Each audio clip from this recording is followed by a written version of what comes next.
क्या तुम्हें कभी ऐसा लगा है कि तुम एक हैमस्टर हो? हाँ, वही चूहा जिसे शायद तुमने मूवीज में देखा हो। अक्सर एक पहिए में भागता रहता है और अगर उस पर ध्यान दो तो पाओगे कि वो भाग तो रहा है, लेकिन इतना भाग के जा कहाँ रहा है वो उसे खुद नहीं पता।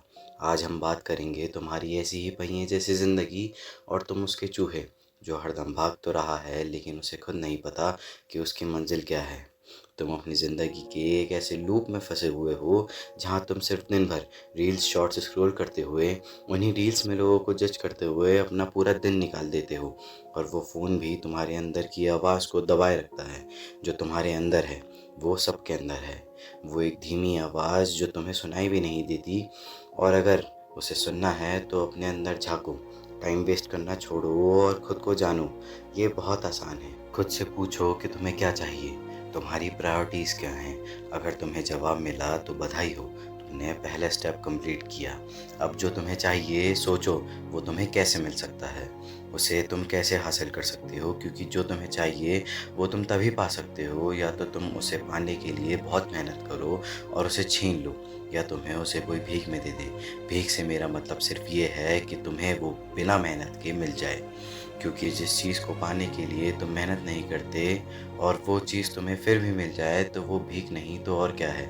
अगर उसे पाने की तुम्हारे अंदर सच में आग है तो तुम कैसे भी करके उसे ले लोगे। हाँ, उसे पाने के लिए तुम्हें अपने कंफर्ट जोन से बाहर निकलना पड़ेगा। उसके लिए मेहनत करनी पड़ेगी, सैक्रिफाइसेस करने पड़ेंगे, और ज़्यादातर लोग बस यहीं हार मान जाते हैं। वो अपने कंफर्ट से ही बाहर नहीं आना चाहते और वो सेक्रीफाइस ही नहीं कर पाते। उस वक्त उन्हें लगता है कि उनका सेक्रीफाइस उनके ड्रीम से, उनके गोल से बड़ा है। लेकिन ये सब सिर्फ तब तक लगता है जब तक तुम अपने मन से हारते हो और अपने आप से हारते ही जाते हो।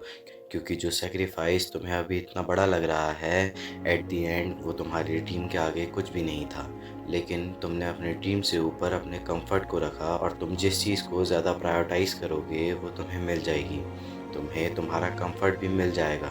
जो तुम्हें आज तो शायद अच्छा लग रहा है, लेकिन तुम्हारे फ्यूचर का ड्रीम तुम्हारे प्रेजेंट के सेक्रीफाइसेस से ही डिसाइड करेगा। जो काम तुमने कल पे छोड़ दिया क्योंकि तुम्हें आज मूवी देखनी थी, रील्स में टाइम पास करना था, इस कंफर्ट की वजह से तुमने अपने ड्रीम को ही पोस्टपोन कर दिया।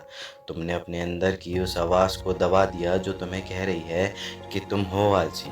तुम कहते तो बहुत कुछ हो लेकिन करते कुछ भी नहीं। सिर्फ जो आइडिया तुमने सोच के रखा था वो सिर्फ तुम्हारी सोच तक ही सीमित है। तुम्हें एहसास भी नहीं कि तुम अपनी पोटेंशियल को कितना वेस्ट कर रहे हो, और तुम अपना दिन बस इस तरीके से गुजार देते हो कि कहीं तुम्हें तुम्हारी हकीकत ना पता चल जाए कि तुम असल में क्या हो। बस उन रील से तुम खुद को ढक रहे हो। अगर तुमने अपनी ज़िंदगी से इस लूप को हटा दिया, इसे छोड़ के अपनी तरफ देख लिया, तो तुम्हें कितना दर्द होगा। तुमने जो अपने ख़यालों में खुद को बनाया है, अब वो परछाई ख़राब हो जाएगी। वो गोल, तुम्हारा वो ड्रीम, वो सब कुछ जो तुम अपनी ज़िंदगी से चाहते हो, वो सब कुछ अब तुमको साफ दिखने लग जाएगा। वो वेट जो तुम लूज़ करना चाहते थे, वो करियर जो तुम पाना चाहते थे, और वो तुम्हारी ड्रीम फिज़ीक जो तुम साल के एंड तक बनाना चाहते थे, ये सब चीज़ें जो तुम खुद से छुपा रहे हो, अब वो तुम्हारे सामने आ जाएंगी और तुम्हें बहुत दर्द होगा। तुम इसी दुख से बचने के लिए रील्स देखोगे और कुछ नहीं करोगे।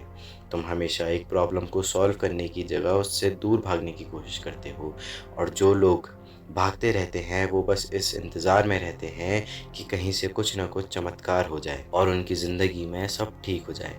लेकिन तुम्हें एक सच बताता हूँ, ऐसा कभी नहीं होने वाला। बस उस चमत्कार के इंतज़ार में तुम रह जाओगे और समय यूं ही चलता रहेगा, और चलते चलते फिर ख़त्म हो जाएगा। फिर तुम कहते रह जाओगे कि काश काश वो समय फिर आ जाता और मैं कुछ कर लेता, क्योंकि वो जिस चमत्कार का इंतज़ार तुम कर रहे थे वो हो जाता। हाँ, तुमने सही सुना, वो होता। पर जब तुम वो चमत्कार खुद करते, वो चमत्कार और किसी के हाथों में नहीं था, वो सिर्फ तुम्हारे हाथों में था। वो तुम कर सकते थे, तुम चाहते तो कर देते, लेकिन तुम्हारी चाहत ही गलत थी। तुमने तुमने चाहत ही गलत चीज़ की रखी थी, तो वो पूरी कैसे होती। क्योंकि कभी भी कुछ भी अपने आप किसी को नहीं मिलता। कुछ भी पाने के लिए दिन रात एक करके उस चीज़ के पीछे पड़ जाना होता है। जब तक वो ना मिले, उस चीज़ को पाने के लिए एक ज़िद चाहिए होती है। 100 बार गिरते हुए भी 101 बार उठना पड़ता है। इस बात से रिलेटेड एक famous motivational speaker Les Brown की लाइन्स है that you lost again and again and lights are cut off, but you're still looking at your teams, reviewing it every day, and saying yourself, it's not over until I win.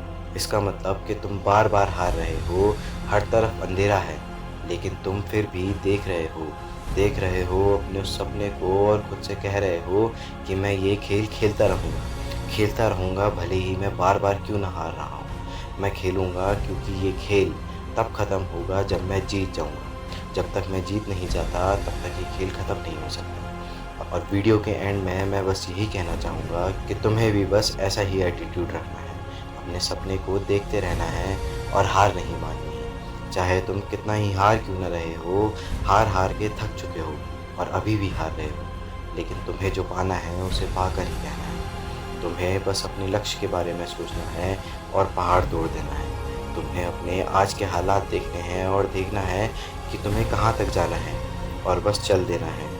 और अगर तुम रुके नहीं तो देखना, तुम जो चाहते हो वो तुम्हें मिल के रहेगा, फिर चाहे कुछ हो जाए।